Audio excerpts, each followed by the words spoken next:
That's the essence of our democratic process. I was telling someone about having met Gerald Ford one time. He said, we can disagree without being disagreeable. We are one of the fastest growing communities in Canada, and we deserve to be heard. Now one of us will stand in the footsteps of a guy who was heard, who was respected. And the issues continue. We are confronted by a challenge none of us anticipated out of the White House right now. But as someone said, I am in no way defending the rhetoric, the behavior. But folks, bullies recognize weakness. And we became weaker. And now we have to make ourselves stronger. And we can do it.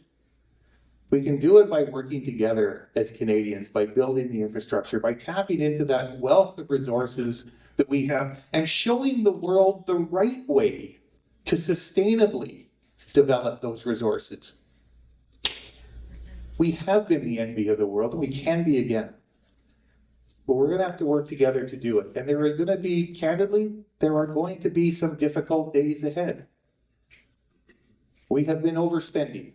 And it would be dishonest for any politician to suggest to you that bringing that under control again is going to be easy. It won't, but I'll tell you this as someone who went through it at the provincial stage. We've got to weed out irresponsible spending, and we've got to grow our economy.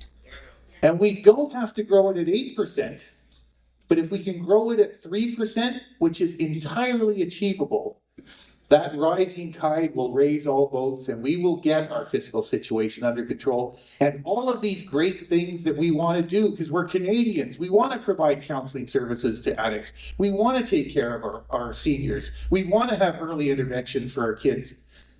All of those things become possible, just like within your families, if we're in good shape financially.